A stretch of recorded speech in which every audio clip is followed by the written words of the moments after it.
Hello दोस्तों, आज हम आप लोग के साथ जेपीएससी का अब तक का सबसे टफ क्वेश्चन जो है वो डिस्कस करने वाले हैं, जो 7 to 10 जेपीएससी में पूछा गया था और इसने सबका होश उड़ा दिया था। ठीक है, ये क्वेश्चन क्या है कि झारखंड सरकार के सार्वजनिक उद्धार के स्रोत क्या हैं, what are the sources of public borrowing of the government of Jharkhand. साथ ही साथ इसमें जो ऋण स्थिरता है, डिस्कस द रिसेंट ट्रेंड्स बताना था, डेप्थ सस्टेनेबिलिटी हाल फिलहाल में जो हुआ उसको आपको बताना था। तो जो सेकेंड पार्ट है, फर्स्ट पार्ट तो फिर भी सही है, लेकिन जो सेकेंड पार्ट है उसने सबको जो है परेशान कर दिया था। तो आज इस क्वेश्चन को हम लोग डिस्कस करेंगे और आपको पता ही है कि हम लोग का इकोनॉमिक मेंस का बैच चल रहा है और जो हम लोग आंसर डिस्कस करने वाले हैं वो किसू, जो कि न्यू स्टूडेंट है, 14 जेपीएससी के लिए मतलब एग्ज़ाम देगा, उसके द्वारा लिखा गया है। 1 महीने से हम लोग का इकोनॉमिक मेंस का बैच चल रहा है और आपको समझ में आएगा कि कैसे इसको अटेम्प्ट करना था। साथ ही साथ पहले हम लोग कुछ बेसिक चीज़ जान लेते हैं, आपको फिर समझने में आंसर आसानी होगी। देखिए, क्वेश्चन में जो है 2 पार्ट बोला गया है। क्या क्या? पहले आपको ये बोला गया है कि बताइए कि जो झारखंड सरकार है, जो झारखंड सरकार है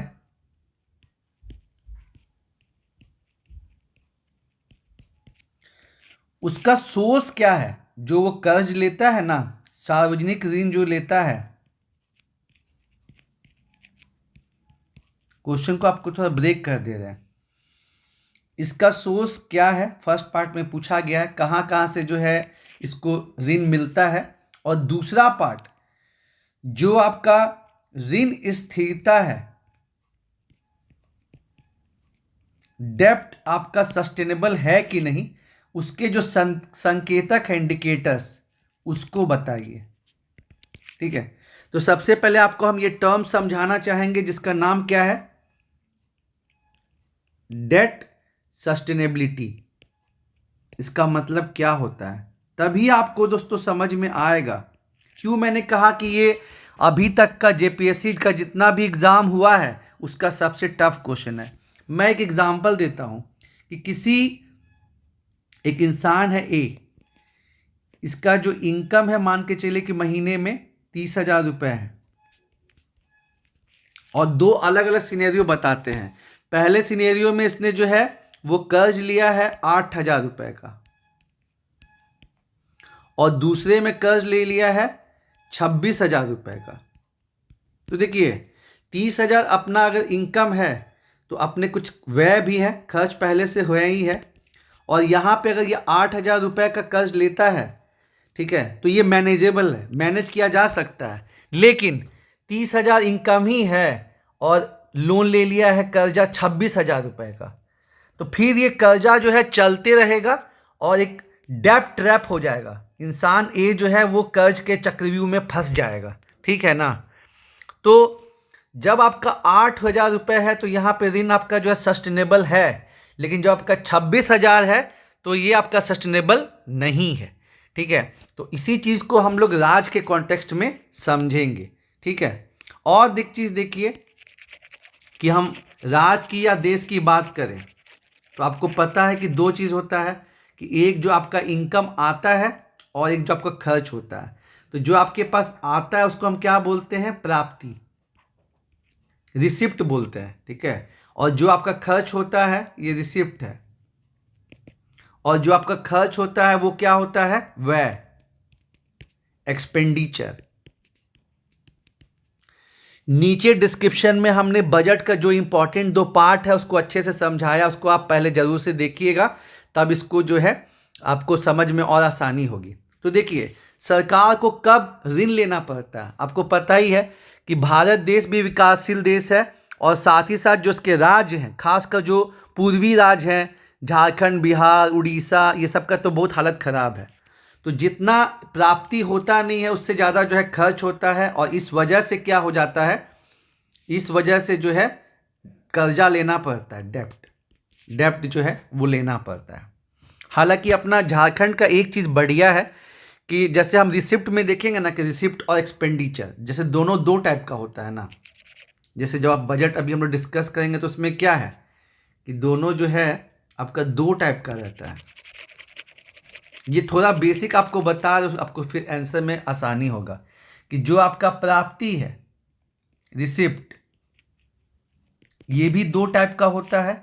एक राजस्व प्राप्ति रेवेन्यू, जो आपको टैक्स से नॉन टैक्स से ये सब से मिलता है, और दूसरा पार्ट जो है आपको पूंजीगत प्राप्ति, जो आपको कर्जा जो आप लेते हैं उससे आपको पैसा मिलता है। दो तरीके से आपके पास रुपए आते हैं, ठीक है।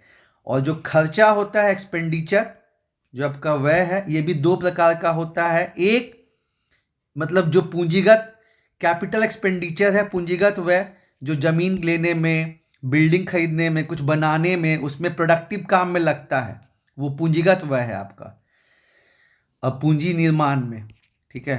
और जो आपको सैलरी, पेंशन, सब्सिडीज और आपको ब्याज अदायगी में जाता है, इसको हम लोग बोलते हैं रेवेन्यू एक्सपेंडिचर, राजस्व व्यय, ठीक है। तो इसका हम लोग जो है नीचे डिस्कशन में लिंक दिया, उसको आप अच्छे से समझेंगे तो आपको ये आंसर समझने में मदद होगी, ठीक है। और जाहिर सी बात है कि आपको अपने आंसर में जो है ना ये चीज़ें फॉलो करनी है। मतलब बात क्या पूछा है, बात आपसे पूछा है कि आप कर्ज बताइए, झारखंड सरकार का स्रोत क्या है, तो आपको ये भी बताना पड़ेगा कि झारखंड सरकार के पास पैसा कहाँ से आता है, इसके पास रिसिप्ट जो है ना प्राप्ति, वो कहाँ से आता है, खर्च कहाँ पे होता है, एक्सपेंडिचर कहाँ पे होता है। क्योंकि होता है ना कि आपको अगर अपना कर्जा बताना है कि मेरा जो है 8,000 रुपये का कर्जा हो गया, ठीक है, तो कहाँ से आपको इनकम आया, कहाँ आप खर्च कर रहे हैं कि आपको कर्जा हो गया, ये सब चीज़ों को बताना होगा। और आंसर का एक फॉर्मेट रहता है दोस्तों, वो क्या फॉर्मेट है, पहला इंट्रोडक्शन, भूमिका हो गया, फिर क्यों जरूरी है, क्या और क्यों, ये पहला पेज में लिखा जाता है। उसके बाद क्या क्यों हो गया, फिर हम बात करेंगे कि सरकार के पास पैसा कहाँ से आता है, राजस्व के बारे में बात करेंगे, सरकार का खर्चा कहाँ पे होता है, इसको मतलब सार्वजनिक प्राप्ति बोलते हैं, इसको सार्वजनिक राजस्व बोलते हैं, पैसा जो आता है, जो खर्चा होता है उसको व्यय बोलते हैं, इसका बात करेंगे। उसके बाद हम लोग बताएंगे कि सोर्स क्या है, कहाँ से सरकार को पैसा मिलता है, ठीक है ना। सीधे क्वेश्चन का उस पर हम लोग नहीं आएंगे थोड़ा, क्योंकि 40 नंबर का सवाल है, तो कहाँ से पैसा आता है वो डिस्कस करेंगे। और उसके बाद जो है ऋण स्थिरता की तरफ जाएंगे, ठीक है। और ऋण स्थिरता में अगर हम बात करें तो इस चीज़ का ध्यान दीजिएगा, जिसकी वजह से बहुत प्रॉब्लम हो रहा था कि संकेतक क्या है, इंडिकेटर्स, ठीक है ना। ऋण स्थिरता के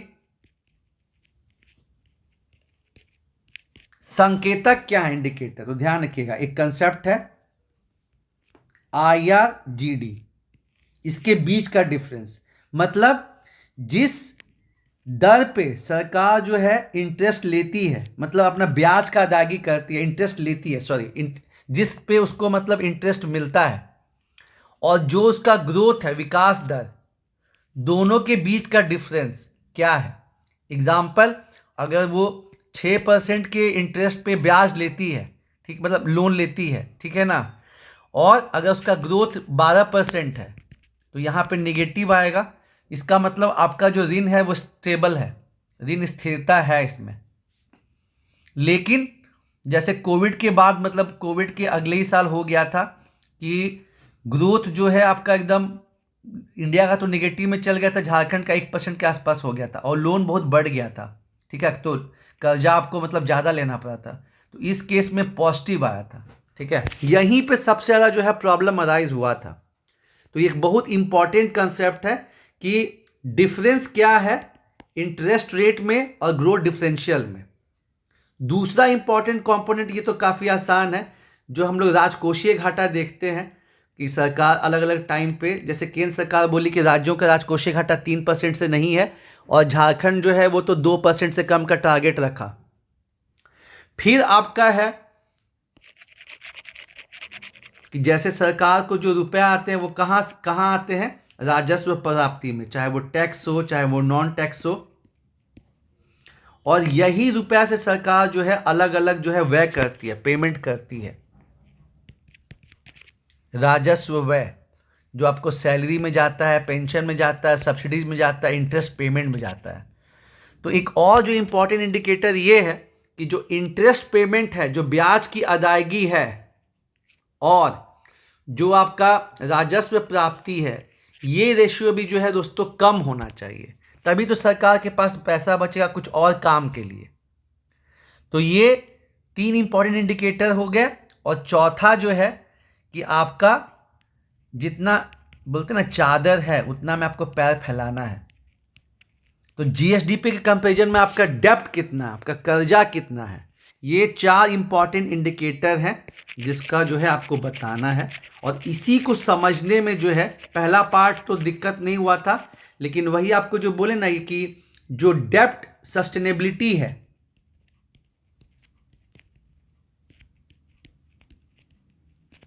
इसके जो इंडिकेटर्स है, संकेतक, तो क्या क्या इंडिकेटर्स है आपको बताया ही कि क्या डिफरेंस है जिस दर पे लोन लिया गया है और जो आपके राज्य का विकास दर है, इसके बीच में क्या डिफरेंस है, यानी कि IRGD जितना कम रहेगा या निगेटिव रहेगा उतना बढ़िया है। ठीक है। फिर आपको बताएं कि आपका जो कर्ज है, डेप्ट, वो आपके, जैसे अगर हम राज्य का बात करते हैं तो हम क्या बात करते हैं, सकल राज्य घरेलू उत्पाद, उसके कंपेरिजन में कितना है। तीसरा आपका बात कर दिए राजकोषीय घाटा या प्राथमिक घाटा आपका कम होना चाहिए। और चौथा बात कर दिए कि आपका जो इंटरेस्ट पेमेंट का जो रेशियो है राजस्व प्राप्ति से, वो कम होना चाहिए। और इसी पार्ट को समझने में, करने में बहुत ही दिक्कत हुआ, तो अब जो है आपको आंसर समझने में आसानी होगा। ठीक है। आपको जो है किसी का जब आप आंसर देखेंगे तो आपको जो है बहुत क्लैरिटी मिलेगा और आपका ये क्वेश्चन हो जाएगा। ठीक है। चलिए अब हम लोग देखते हैं आंसर्स को।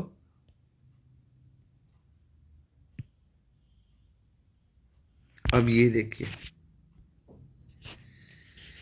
किसु ने स्टार्ट किया है। पहले जो है पब्लिक बोरोइंग क्या होता है उसको डिफाइन किया है, क्योंकि वही आपका जो नियम रहता है वो क्या है कि आप पहले कीवर्ड्स पकड़िए। पब्लिक बोरोइंग सार्वजनिक कर्ज किसका, झारखंड सरकार का, और उसके बाद रीसेंट ट्रेंड बताना है। तो पहले यहाँ पे डिफाइन किया गया कि पब्लिक बोरोइंग क्या होता है, एक सोर्स ऑफ कलेक्शन है स्टेट के द्वारा, और सरकार जो है वो कहाँ से बोरो कर सकती है, बैंक, बिजनेस ऑर्गेनाइजेशन, अलग अलग जगह से बोरो कर सकती है। सेंट्रल गवर्नमेंट का थोड़ा बात किया गया कि सेंट्रल गवर्नमेंट तो अपना देश के अंदर भी बोरो कर सकती है, देश के बाहर भी बोरो कर सकती है, लेकिन राज्य सरकार के पास ये स्वतंत्रता नहीं है। राज्य सरकार जो है केवल देश के अंदर ही बोरो कर सकती है। और आर्टिकल 293, ठीक है, देखिए कहीं कहीं आपको जो है चीज़ों को अच्छे से दर्शाने के लिए इस आर्टिकल का इस्तेमाल करना पड़ेगा। तो इवन दो इकोनॉमिक्स का क्वेश्चन आपको ये लिखना पड़ेगा कि ये बोलता है कि सरकार जो है वो भारत के अंदर ही बोरो कर सकती है। ठीक है। और उसके बाद देखिए डाल्टन का, क्योंकि आप इकोनॉमिक्स का आंसर लिख रहे हैं, कि पब्लिक बोरोइंग जो है is a way of collecting income from public officers, ऐसे करके दिया गया है एक डेफिनेशन।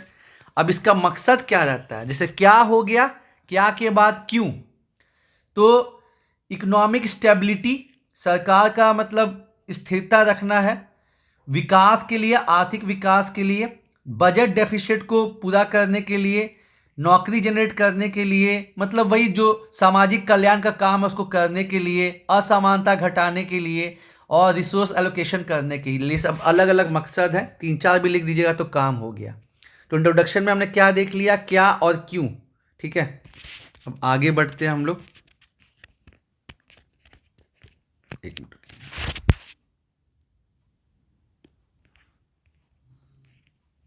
अरे बाबा,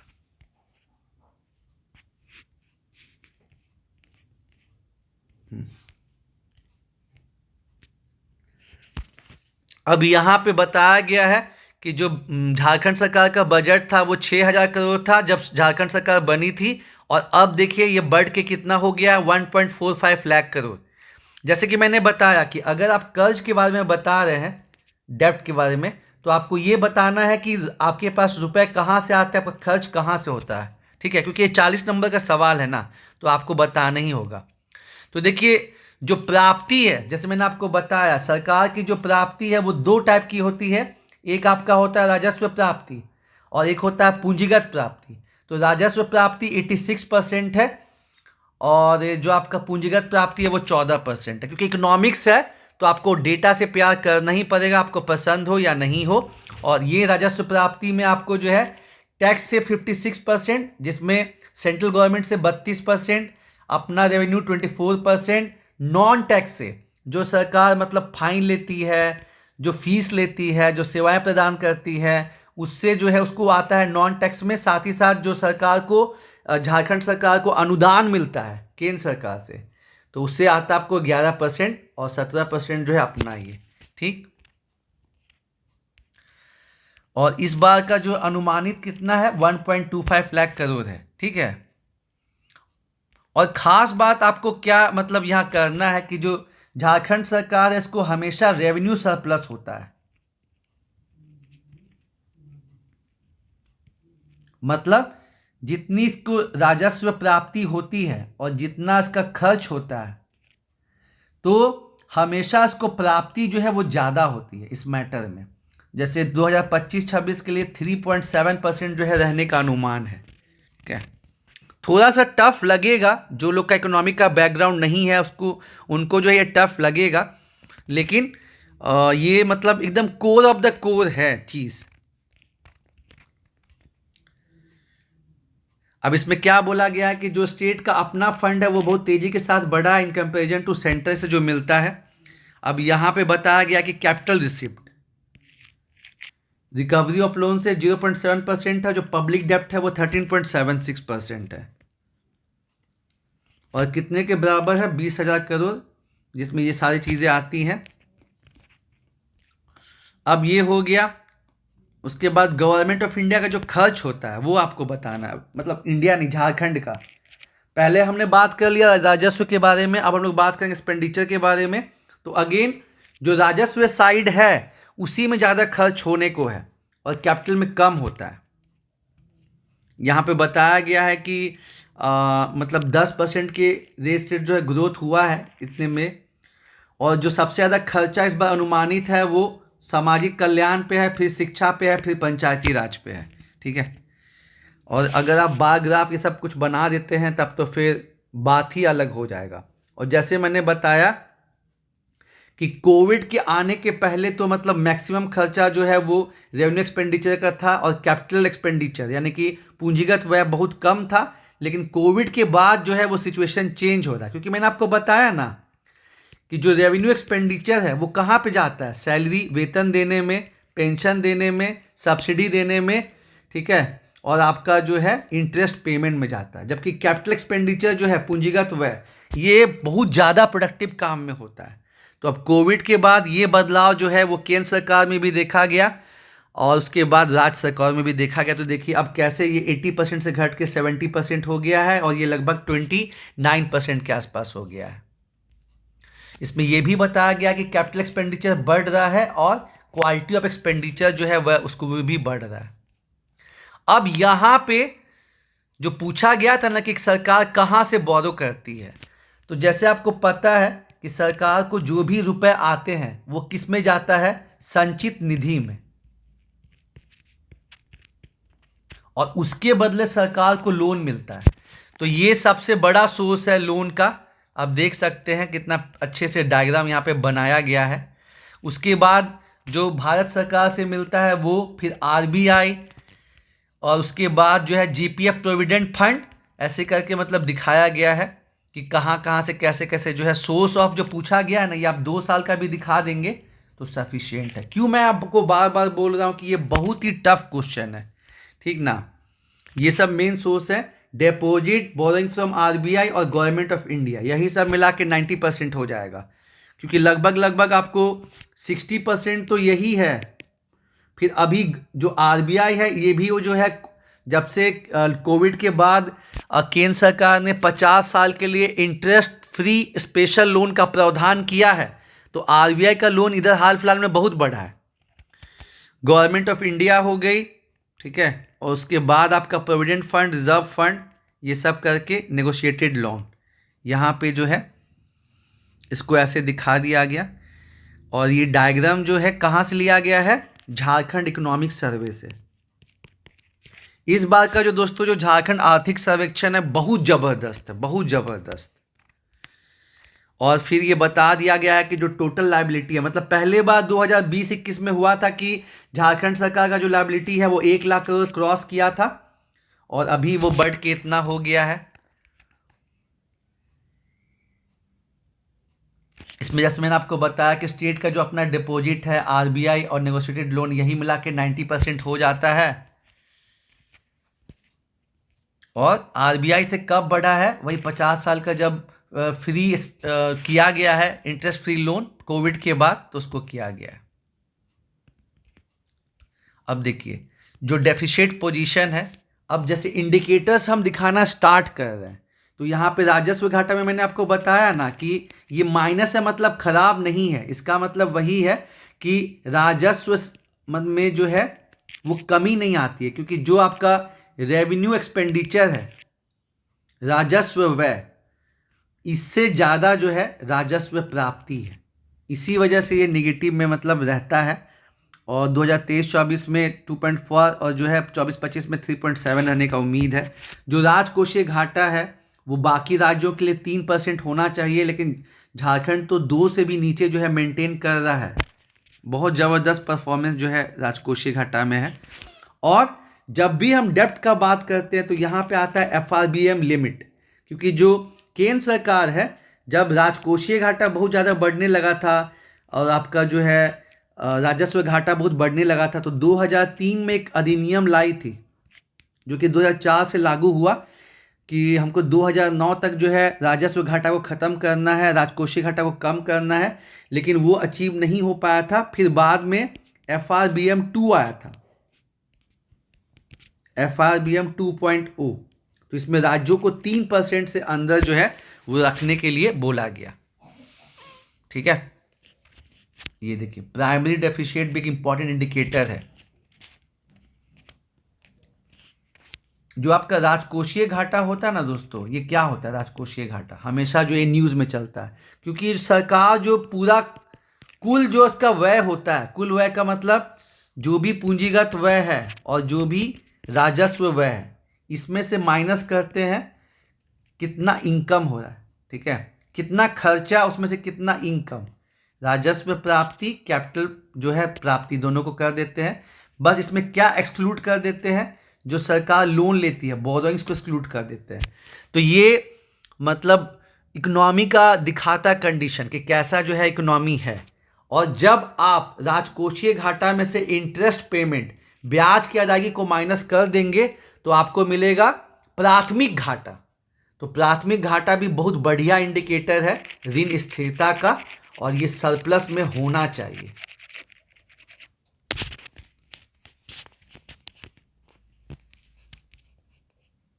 अब सेकेंड पार्ट मैंने आपको जो बताया ऋण स्थिरता वाला पार्ट,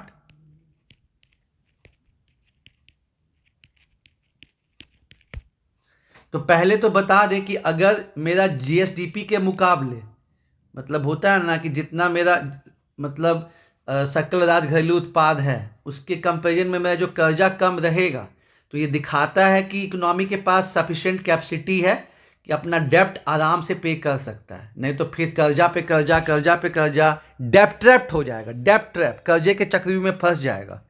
और डेप्ट टू जीएसडीपी रेशियो मैंने आपको बताया ही, और इंटरेस्ट पेमेंट ये बहुत अच्छे इंडिकेटर है इस चीज़ के। और केवल हम कोविड ईयर वाला का बात नहीं करें तो जो सरकार का, जो झारखंड सरकार का जो डेप्ट रहा है वो 35% से कम रहा है, और जो इंटरेस्ट पेमेंट है वो 10% से कम रहा है। अब देखिए यही इंडिकेटर है जो इसमें क्वेश्चन पूछा है ना, और जिसके वजह से ये क्वेश्चन बहुत टफ हुआ है कि इंडिकेटर बताइए।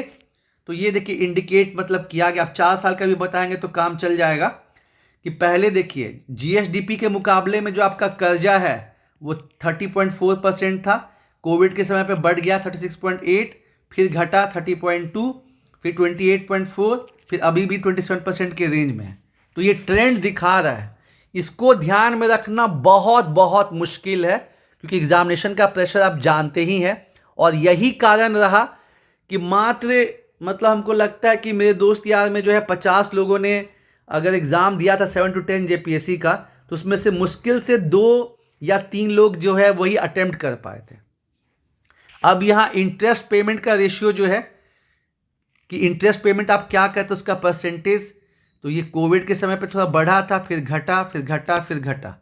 और फिर जैसे जो डिफरेंस है वही आपको बताएं कि जो आपका जिस रेट पे आप लोन लेते हैं और जो आपका राज्य का विकास दर है, दोनों के बीच का डिफरेंस अगर निगेटिव है तो मतलब सही है। लेकिन अगर ये पॉजिटिव हो गया, क्योंकि झारखंड में थोड़ा इम्पैक्ट लेट से पड़ा, तो अगर पॉजिटिव हो गया तो इसका मतलब कि आपका ऋण स्थिर नहीं है, ठीक है। लेकिन फिर उसके बाद कंडीशन जब सुधरने लगा तो ये देखिए फिर जो है ये कम होने लगा।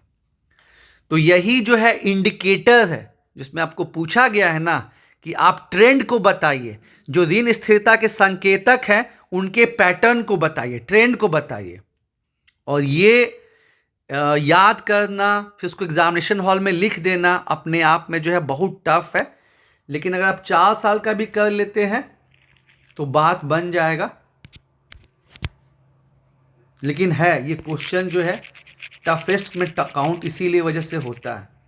और यही इंडिकेटर्स है जो मैं आपको स्टार्टिंग में बता रहा था कि आपके जीएसडीपी के कंपैरिजन में आपका कर्ज क्या है, आपके राजस्व प्राप्ति के कंपैरिजन में आप इंटरेस्ट पेमेंट जो है वो कितना मतलब कर रहे हैं, और जो है ये आपको आईआरजीडी हो गया। अच्छा, एक चीज़ और यहाँ पे बताना चाहेंगे कि आप यहाँ पे जो ये किसी का मिस हो गया है कि अगर कर्जा ज़्यादा होगा ना, अगर डेप्ट ज़्यादा होगा, ठीक है, तो उसके चलते दिक्कत क्या है। तो देखिए आपको पता है कि जो गवर्नमेंट है और जो प्राइवेट सेक्टर है दोनों मिल के काम करती है, ठीक ना। और मान लीजिए कि लोन लेना है आरबीआई से, जो है झारखंड सरकार या केंद्र सरकार भी लोन ले रही है, और आरबीआई से जो है प्राइवेट सेक्टर का भी बोरिंग हो रहा है। तो जब नॉर्मल कंडीशन है, 2 कंडीशन बता रहे हैं कि मान के चलिए कि आरबीआई जो है 100 करोड़ लोन दे सकती है, एग्जाम्पल छोटा एग्जाम्पल बता रहे हैं, तो मतलब लाखों करोड़ में जाता है।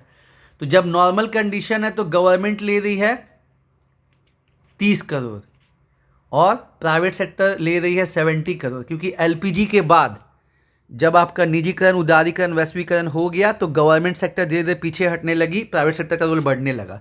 लेकिन जब मान लीजिए कोविड आ गया या कुछ वैसा सिचुएशन चल रहा है और गवर्नमेंट का कर्जा, मतलब गवर्नमेंट को रेवेन्यू आ नहीं रहा है, राजस्व हो नहीं रहा है, लेकिन जो है हेल्थ पे, वैक्सीन पे, खाना प्रोवाइड करने पे, ये सब पे खर्चा बढ़ रहा है, तो इसमें क्या होता है कि केंद्र सरकार या राज्य सरकार ही जो है वो ज़्यादा लोन ले लेती है और प्राइवेट सेक्टर के पास कम बचता है। तो इसको हम लोग बोलते हैं क्राउडिंग आउट इफेक्ट। तो ज़्यादा कर्जा लेने से क्या होता है कि प्राइवेट सेक्टर के पास जो है वो लोन कम जाता है, तो ग्रोथ को जो है वो हिंडर करता है। उसके बाद जब कर्जा ज़्यादा लेगी सरकार तो राजकोषीय घाटा जो है वो बढ़ेगा, राजकोषीय घाटा बढ़ेगा। उसके बाद जो है मतलब उसका प्राथमिक घाटा बढ़ेगा, जो अर्थव्यवस्था है वो गड़बड़ होगी। फिर मैंने बोला ना कि प्राइवेट सेक्टर अभी ज़्यादा विकास का कार्यक्रम करती है, वो इम्पैक्ट होगा, ग्रोथ पे असर पड़ेगा। ये सब चीज़ें जो है 3-4 पॉइंट थोड़ा जो है निगेटिव में भी बताना है कि बहुत ज़्यादा कर्ज जो है वो नहीं होना चाहिए। एक डायग्राम से उसको आप बता सकते हैं। अब फाइनली ये बहुत इंपॉर्टेंट है कि अभी हाल ही फिलहाल में नीति आयोग जो है फिजिकल हेल्थ इंडेक्स का रिपोर्ट जारी की है, जिसमें 2023 तक का जो है बताया गया है। और इसमें जो है ना झारखंड का परफॉर्मेंस काफ़ी बढ़िया है। अब देखिए वे फॉरवर्ड, आप अगर इकोनॉमिक्स के आंसर लिख रहे हैं तो आपको मतलब आगे की राह देना ही देना होगा कि सरकार को क्या करना है, अपना फिजिकल डिसिप्लिन मेंटेन करना है, कर्ज को कंट्रोल में रखना है, ठीक है। रेवेन्यू इन्वेस्टमेंट मेजर कैसे, जो नॉन टैक्स रेवेन्यू है उसको ज़्यादा बढ़ाने का बात करना है, मोनेटाइज करना है स्टेट एसेट को, और रॉयल्टी वाला जो है वो मिलना चाहिए। फिर जो डाइवर्सिफाई करना है बोरोइंग के जो सोर्सेज हैं, और आपको जो है गवर्नेंस जितना बढ़िया रहेगा, एडमिनिस्ट्रेशन करप्शन जितना कम रहेगा उतना बढ़िया है, और तब जाके जो है आपको बात बनेगी। फाइनली जो है ये तो रिपीटिशन हो गया है, इसको बताने का ज़रूरत नहीं था, ये पहले स्टार्टिंग में बता दिया गया है कि जो क्वालिटी ऑफ एक्सपेंडिचर है वो इम्प्रूव किया है और झारखंड जो है रेवेन्यू सरप्लस रहा है। और जो मैंने आपको बताया ना कि नीति आयोग के रिपोर्ट के अनुसार जो है झारखंड को चौथा स्थान मिला है। तो ऐसे करके बढ़िया पॉजिटिव, जब भी आप कंक्लूजन कर रहे हैं तो उसको पॉजिटिव टर्म पे जो है वो ख़त्म करना है यार, तब बात बनेगा। और इस हिसाब से जो है ये आपको आसानी से 27 या 28 मार्क्स जो है आउट ऑफ 40 में आपको मिल जाएगा, क्योंकि एक तो बहुत कम लोग इसको अटेम्प्ट करेंगे, इतना जो है ये कॉम्प्लिकेटेड क्वेश्चन है। उसके बाद से आप डेटा भी दिखा रहे हैं, ट्रेंड्स को भी बता रहे हैं, इंपॉर्टेंट टर्म्स भी बता रहे हैं, तो फिर ये आपका बहुत ज़बरदस्त हो जाएगा यारो। उम्मीद है आपको जो है आइडिया लगा होगा। मैं सोचा कि कुछ स्पेशल किया जाए। धन्यवाद।